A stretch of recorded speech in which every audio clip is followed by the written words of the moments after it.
Hi, everyone. This is Sandy Biback, and I represent Meeting Professionals Against Human Trafficking. I'm really delighted to be here with you today for the Unite online event, and I'm going to talk to you a little bit about human trafficking and how it relates to our industry: hospitality, tourism, conferences, DMCs, airlines, the whole ball of wax. So I'm going to share my screen with you. Please note that at the end of this, I will be available in the speaker chat room, and we can talk some more if you've got any questions whatsoever. Or you can certainly get a hold of me through Facebook or LinkedIn. Or Twitter, and I would definitely answer your questions.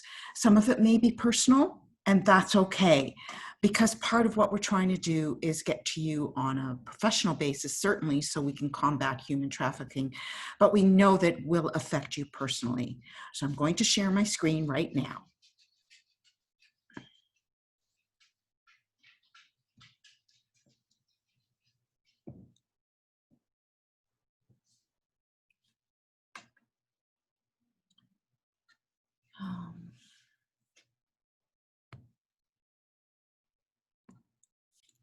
So here we are.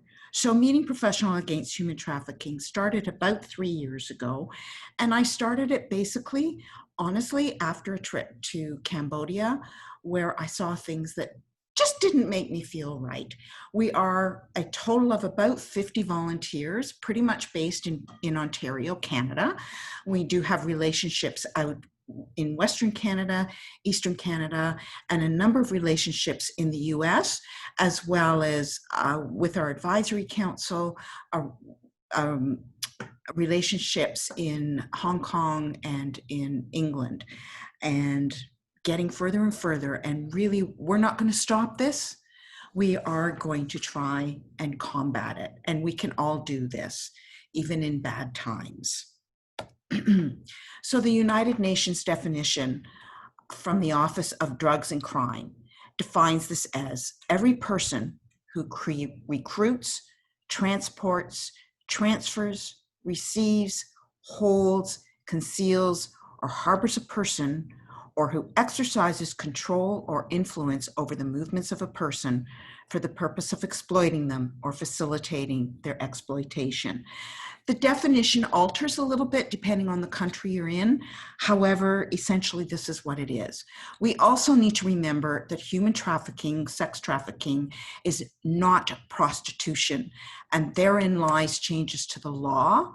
We know that in some countries, in some states, it is considered prostitution, and that creates a lot more issues for survivors when they come out, and we'll talk a little bit about those.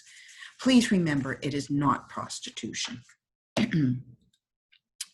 Here's a definition. Prostitution, a sex worker, is to offer, agree, or engage in a sexual act with another person in exchange for something of value, like food, money, or shelter.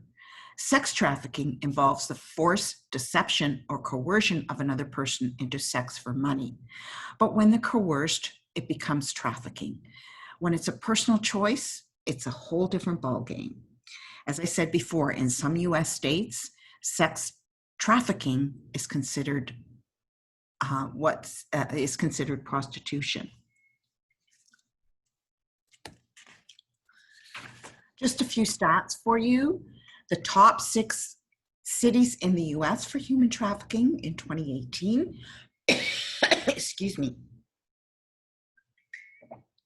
were Washington, D.C., Atlanta, Georgia, Houston, Texas, Miami, Florida, Columbus, Ohio, and Sacramento, California. Probably not too many surprises there.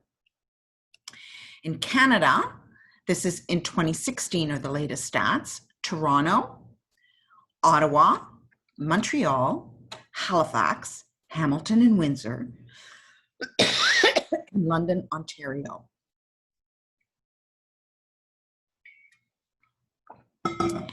Note that 4 out of 6 of these are in the province of Ontario. Highway 401 is an access from beginning to end, actually from Montreal, right through to Hamilton, Windsor, and the border there leading into the US. So there's lots of issues there. Some Mythbusters that we're going to counteract today. It's certainly believed that in the US, Canada, that it doesn't happen much here. It does. We do have some statistics. It doesn't happen in 4 or 5-star hotels. Absolutely it does. It's just at a different level. It doesn't happen in convention centers or at sporting goods.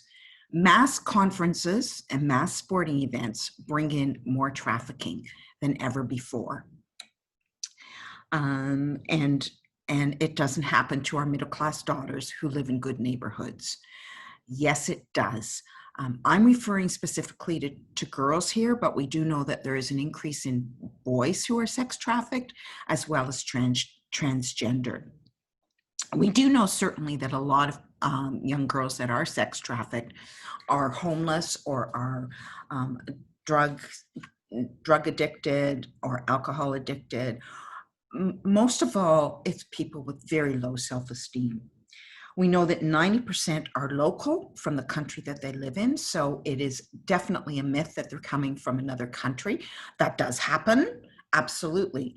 We know that 90% of those trafficked in Canada are local from Canada. We know it happens in all-star hotels. We know it happens at Airbnbs, in condominiums, trucking stops. We know that Uber and Lyft also have some association with this. We also know that many are homeless, many are just, I hate my kids, teenagers. And how many of us as a teenager didn't hate their parents? I do have an example of a young woman who was trafficked in Ontario, from a good neighborhood and a good family, and she was literally trafficked from her part-time job in a coffee shop. She is now out of what's called the game, and she still struggles a whole lot.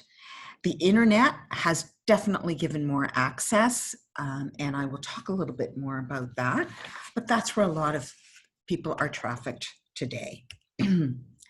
Here's some stats, and this, trust me, is only the tip of the iceberg. In 2016, there was about 40.3 million people were trafficked worldwide. 71% were female, 29% male.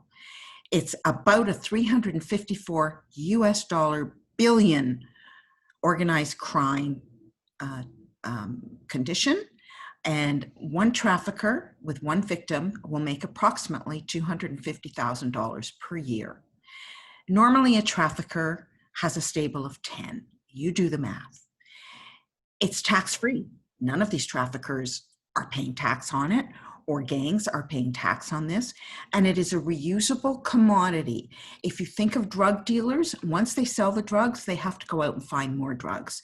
Once you traffic a girl, you can traffic her 10, 12 times a day and then traffic her again. I highly recommend you talk to your kids. I highly recommend you open the door to this conversation. There are lots of resources online you can find now. And they have to understand what they're putting out there on the internet, because this is where it starts. What are the stages? These don't often happen one right after the other, but this is generally how it happens. First, they're lured. The trafficker makes the girl feel loved and special, asks all kinds of questions to get to know her. So, what's her favorite subject in school? What kind of clothes does she like? Does she have a dog? Does she have a cat? How's her relationship with her parents? Does she have brothers and sisters? So they really get to know her, make her feel loved and cared for. Then they begin grooming her. So the trafficker plays the role of her best friend and treats her to new clothes and hair and nails, promises her the world, and may begin some drug use here. Imagine a young girl going to the local mall and all these high-end stores are there, which she probably can't afford to shop in. And that's where the traffickers lure them. Come on, let's go into XYZ store and take a look at the latest. And then he may buy her something. Traffickers are now not always male. A lot more females are getting into this. We think it's because they no longer want to ply the sex trade. And so they go out and they lure younger girls. Then comes the coercion and manipulation. So they switch back and forth from the good to the bad treatment. They condition them, they desensitize them, they isolate them from their support systems. I love you, I love you, I love you. but you've been so horrible to me and I don't love you anymore. Well, this young person wants that love. That's what they're looking for. They're looking for affirmation that somebody loves them.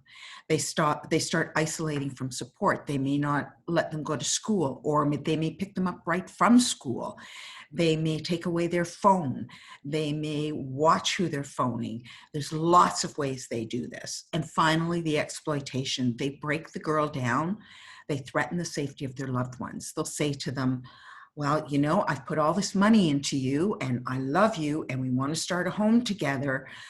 And now I'm in debt, so you really need to pay me back.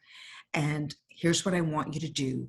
And they'll usually bring in a friend, and that's the first trick. And if the girl refuses to do it, they could threaten the safety of their loved ones. Remember all those questions back in luring? This is where it takes place. Again, I want to reiterate that there is boys and transgendered who are also involved in this, sadly.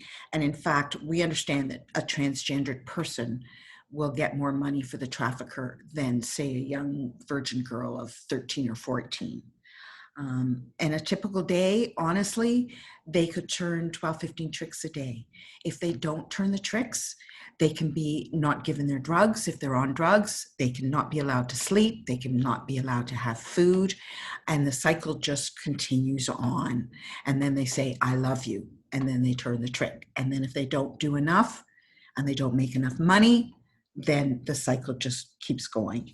And remember, this is your children's friends, could be your children and you don't even notice. The young lady that I said was being trafficked earlier, she was still living at home for most of the time. So what are hotels and airlines and DMCs and associations doing? Actually, a lot. In the last few years, a number of them have joined the code, and you can find out a lot more about that. And it really is about protecting, it's ending child prostitution and trafficking. It is a worldwide organization. Most countries in the world have their own ECPAT. There's ECPAT USA, ECPAT Belgium, Germany, and so on. They began about 32 years ago, and it started in Thailand, where there was a lot of sex tourism going on. So take a look at that. There's certain criteria you have to meet. We actually joined the code very early on when we formed. It was very important for us. Train your employees. If you go to the code, there's all kinds of places you can find training. We can help you with that depending on where you are in the world. Actually, that doesn't seem to matter anymore. We work with planners and venues and we create awareness. That's our job. We create awareness. So if we go into a hotel and we create that awareness, for example, it's the next step is for that hotel to create the protocols and the culture to be put into place if they see something. And we talk about what they can see. And it is about the chain of command. MPI, SITE, PCMA, most of the large associations within our industry have joined the code. This Unpacking Human Trafficking is an excellent resource for you. It will tell you, it is American, but it will show you some different types of signage you can use. It will explain to you what the laws are in the different US states, and there are a lot of different states. You can, I mean, it's just a wonderful resource. I do know that some of the groups who are virtually in the trade show here, such as New World Safaris, DMC, is a code member, and so is the International Gay and Lesbian Travel Association. They're also code members.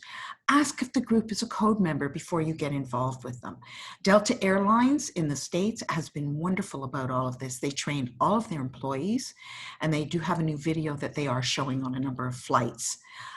You can also install the Trafficking app, which I'm going to talk about a little bit later. And maybe if you're in a hotel and you run a hotel, you can get all of your rooms put up on Trafficking. It would be a great initiative. So what are you looking for? You're looking for no passports.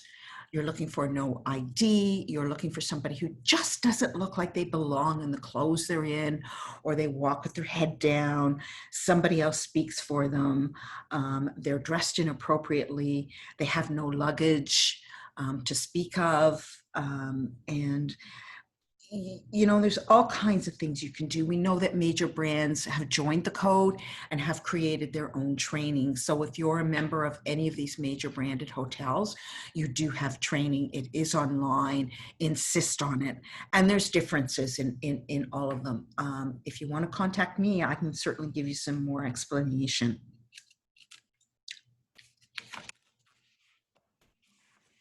Is your hotel chain? So these are some other things you can look for. They'll pay in cash, which we know doesn't happen very often, but you know what? In, say, a 2-star hotel, that may happen. Get them trained. A young female might be checking into 1 or 2 rooms because the trafficker will go into 1 room and collect the cash as soon as she's finished, as soon as the young girl is finished with her trick. She's dressed inappropriately or for the weather, or she has lower quality clothing compared to the others in her party. She doesn't have any ID, or her companion has her ID. Certainly this happens at airports where your passport is required. If you're in a low rise, they'll often ask for a room with a view of the parking lot or far away from the main entrance.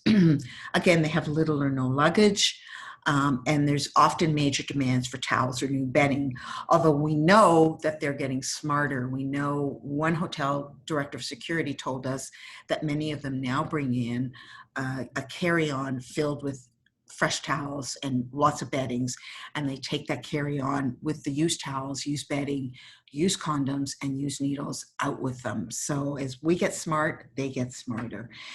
And a lot of it also depends on the hotel culture. So you might be part of a big chain, but the culture of that hotel is profit no matter what. And we have definitely seen this happen. I'm certainly not going to name hotels. Suppliers, what can you do? So suppliers aren't just hotels. They're all others. You know what? Raise the issue with your client. Raise the issue if they don't raise it with you. Put a clause in your contracts. We do know that there are hotel chains that have put clauses in saying that they do have training for their employees, and here's the chain of command if anything is thought to be trafficking. Talk about what your company is doing and why. It certainly makes good corporate business sense in today's world. And if you're about the safety and security of all of your guests, it certainly lends itself to that. And you know what? It can be profitable. Imagine if all of your potential clients, all of you meeting planners out there, all of you administrative assistants who plan events and use use an AV company or use a hotel, say, if you aren't doing anything to help prevent sex trafficking, I'm not bringing you my business. I'm not bringing you my business. And we know that hotels are being sued in the US. We know that. There's 2 or 3 right now that are happening, and some are chains, and big chains. We also know that COVID-19 is going to attract more suing, and we've seen that starting to happen as well. So clients, what can you do? Create 1 or 2 questions for your RFPs, to your venues or to your AV supplier or to your transportation supplier. You will get in the virtual swag bag what we call our fast facts, and there are a couple of questions on there. You can certainly alter them in the unpacking. You will also find it in that unpacking website. You will also find it there. Ensure your contract contains information on the venue's policies and procedures, so it works both ways. And insist on dialogue. When we first started, nobody wanted to talk to us about this. Now, when we go in, I don't know if it's because of who we are or what we've created. Hopefully it's because of what we've created. We all talk about it before signing any contracts. And again, download the traffic cam, which again, I will be talking about shortly. Here's just a couple of questions for your RFP that goes in line with the other. Certainly create your own. The Code of Conduct for the Protection of Children from Sexual Exploitation in Travel and Tourism was developed by ECPAT to provide awareness, tools, and support to the hospitality and tourism industry to end the sex trafficking of children. Has your hotel signed the code? Replace hotel with whoever that supplier is. Is your commitment to fighting human trafficking in our industry? ABC Company believes in partnering with industry suppliers, which demonstrate an awareness of the industry's role in human trafficking. Does your property provide anti-trafficking information and training for employees? If yes, please explain. Hopefully it's a yes. Here's Trafficking. So I'm going to explain to you a little bit about what this is. Think about the TV shows that you've seen or the movies you've seen where they'll take a composite of a person, a bad guy, bad woman, and put it up on through their software, and you watch all of this stuff going on, and finally it is a hit, and it combines, and you can get that person. This is very similar. So what you do is when you get into a hotel room, when you're staying and you're traveling, put your bags to one corner, don't unpack anything or else they might show up in the pictures, and fill this out. Go to the Trafficking app and fill this up. Put in the name of the hotel and put in your room number. And it tells you where to take the pictures from and how to take the pictures. I caution you when you're taking pictures of the bathroom, make sure you are not in the mirrors. And before you send these in, it does ask you to yes or no. The purpose is to create a database of hotel room images that an investigator can efficiently search in order to find other images that were taken in the same location as part of their investigation. So often, those being trafficked will have videos done in hotel rooms, and these are put up on the dark web, and that's where people will go to find someone to have sex with. And when they make a match, it then is fed into the city's police department, and so on and so forth. There are better ways. There is more intelligent communication happening now. I don't have a whole lot of information about that, but certainly if you went online, you could find it. And this is often post-crime though. So keep that in mind, but it is really good to have in your apps. As a hotel guest, so you've checked in as a hotel guest on your own, and you may see many male visitors coming and going from the room. You know, you kind of, when there's somebody in the hallway, you kind of know there's a lot of coming and going. The guest escorts various men to and from, to or into their room, and an older male or female stays around the room until the visitors leave. This is a generalization. We all know that. This is what you need to think about. This is what your gut will tell you. Whatever you do, do not confront the victim, the trafficker, or the John, because you know you could put yourself at risk, and you can definitely put your victim at risk. Quite frankly, I don't care about the trafficker, and I'm not too fussy about the John either. What you can do is call the front desk and make a noise complaint, and that will send security right up. We know that housekeepers are really, really at risk around all of this. And we know that more housekeepers are getting an emergency button that they can press. We did run into an issue where I'm from, and the housekeepers were really scared to go into the room, as were the caterers and so on and so forth. Truckers Against Trafficking are doing a lot of work in this area because a lot of this actually happens at trucker stops. So if you're on the road, we know everybody's doing staycations now. If you're on the road and you see things happening, by all means, I'm going to give you a place where you can get 800 numbers. Use it. Remember, please never, ever, ever confront the victim, the trafficker, or the John. So what about COVID? It's obviously going on right now. So is it increasing? Of course it is. And it's not just sex trafficking. A lot of this is moving to pornography online. And a lot of this is moving to younger children, which is pretty scary. So it hasn't disappeared. We know that some of the victims that are being trafficked are being listed as COVID-free. Whether that's true or not, I don't know. I do know that that's how they're being listed, and they are now going to people's private homes because it's harder with hotels and so on. It's up over 40% in the US. We know that through polarisproject.org, which is another place you can go to for a lot of information. We also know that just in general, domestic violence is up with COVID, and the girls are not, and if the girls, we also know that if it's a brothel type environment and the girls aren't bringing in money, the traffickers just leave them. They just leave them and walk away.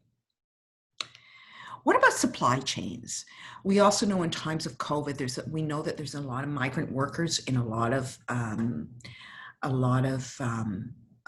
countries, my own included. We bring in a lot of migrant workers to work the farms in the summer, and there's been a lot of COVID in these areas.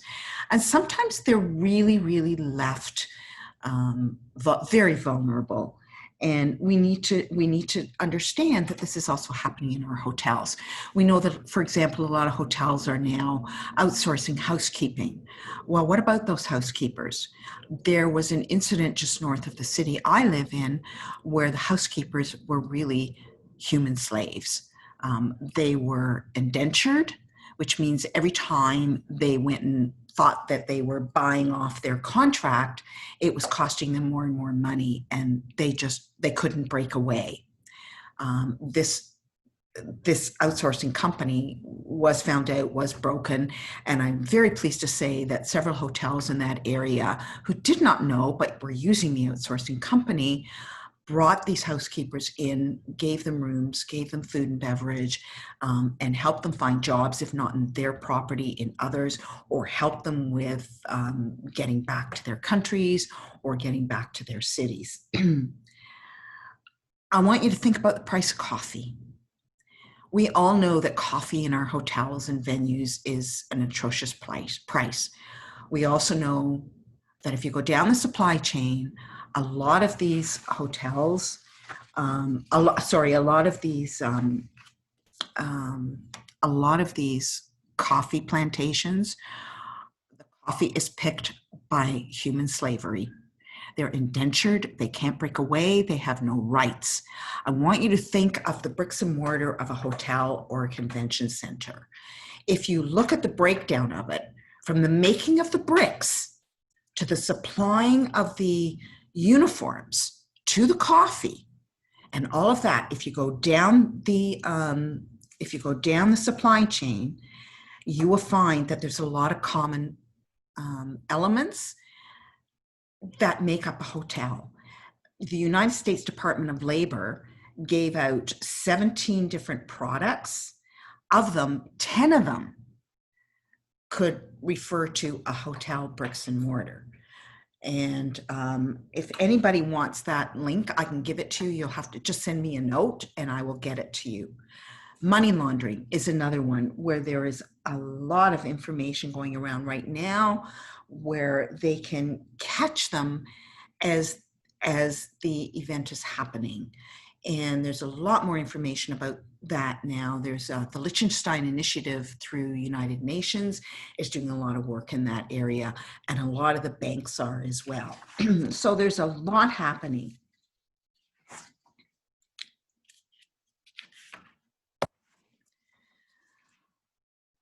COVID and contactless check-in and housekeeping. We really have to be more vigilant now. We really, really do. Imagine a guest now. They make a reservation online. They check in online. They can get in the elevator without anybody else there. They use their phone to access their room. They use texting to get extra towels and so on. What could go wrong? Well, think about what we've talked about. Think about what we've asked people to look at, look for. You don't see that when somebody checks in online, when somebody just goes to their room. One of my real issues is some of the elevators now that you just put in your key and you can only go to that floor. What if somebody gets on that elevator who's not a good person and says, oh, that's my floor as well? I cannot get off that elevator. I cannot. And if they really are not a good person and I go hit the emergency, I'm useless. I'm absolutely useless. So a lot can go wrong with this. So I think we have to be even more vigilant, much more vigilant. I know, for example, when I go to a hotel, I still like the front desk. And I like them because, you know what? That's what hospitality is. It is about talking to people. So where is help? globalmodernslavery.org has hotlines and texts and email addresses for countries all over the world, pretty much. These are just some of them. In the US, it's that number. In Canada, Mexico. When you're going to a country that's not yours, find out what that is and put the number in your phone. I have the Canadian hotline in my phone. There's emails, there's texts, it's 24/7. I know in Canada, it comes in several different languages. I know in Canada, which is modeled after the US model, if I'm a victim and I want to get out, I can call this number. I may not be ready to leave yet, but that number will put me in touch with who I need to be put in touch with. And it's one central call. So if I say, I need police help, I need a place to stay, I need food, I will get one place that they will connect me to, which can do all of that for me. And I just want to say one thing about getting out of the game. I'm often asked, why don't they just leave? Well, let me pose this question to you. You're a 35-year-old in a very bad marriage, and there's been domestic abuse in your family, and you are afraid because you're worried that you've already been beaten. You're afraid that this person will kill you. I can't leave. I'm afraid to leave. I've been beaten down so hard in my self-esteem. Imagine a 14-year-old. So if a 35-year-old can't leave, how can you expect a 14-year-old? So find out what these numbers are in your area. Put them in your phone, please. I'm just going to show you some signage along the way. This is some signage from Homeland Security. It's in most of the airports, and now they're actually making announcements about if you see something, pick up a phone and contact somebody. I was in the Atlanta airport not too long ago, and I actually heard an announcement over the PA. That's the first time I've ever heard that. I was also coming home from the Ottawa airport, and as I was waiting for my flight, and it was just before everything shut down, it said on the bottom of the screen, if you see something, say something. I know what that means. Many don't know what it means. So we need to be more diligent. We need to have more signage. I know in Canada, one of the things we want to see is at all airports, bus stations, and so on, train stations, we want to see signage. We want to see signage in all the hotels. It is starting to happen. Kudos to Fairmont, Accor. We know it's in a lot of the hotels in Western Canada. And I know that the Halifax airport, for example, has it.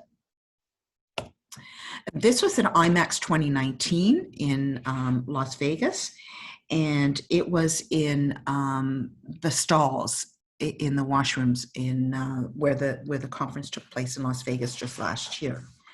This is Shiva Foundation. They have a group of hotels in the UK, and I believe a couple in India as well. They have created the shivafoundation.org, and they were actually one of the first ones to alert me that what we were looking at, combating human trafficking, was happening in other countries.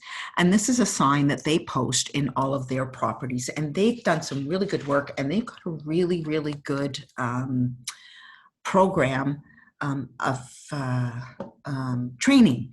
And I can certainly put you in touch with them, or you can find out about it through shivafoundation.org.uk. So what do we need to do? We all need to do something. We do this through collaborations. We can't work in silos anymore. This includes judges and lawyers. And by the way, we need to really train them. The banking industry can trace money. We need to create partnerships. We at MPAT have a number of partnerships with a number of associations in our business. And we pretty much appear at all of their trade shows and so on, just like this one at Unite. The hospitals and the medical, they need to start doing a lot more. And there is a lot more being done. It needs to be one-stop help for the survivors, as I mentioned before. And survivors aren't in the same place all at the same time. You know, you may say to them, well, let's get you back in school. And they're like, no, I'm not ready to go back to school. Get me a job in a coffee shop, whatever it is. So you will have the fast facts. You will be able to contact me. We can help you in any way we can. What I want you to do is start the conversation.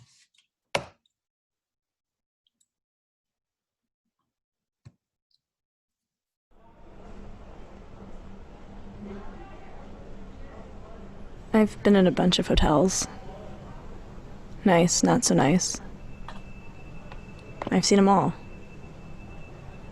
The worst is when my pimp books a room for the day, and I gotta work all kinds of men. One after another. Last week on our way, the new girl I work with asked me how old I was. 17, I said. I lied. I'm really 13. On our way out of the hotel, the guy at the front desk looked at me. We looked at each other. I feel like he knew something was wrong or off or whatever, but he looked away. They always look away. It's weird because there must be something they can do. Right?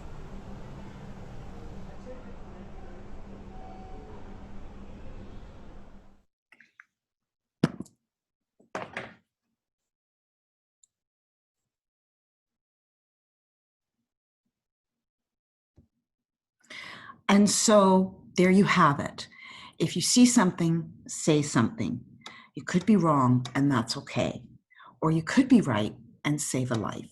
Thank you so much. And I will be in the chat room for speakers, and I will also be in the chat room in terms of any other questions you might have, or contact me directly.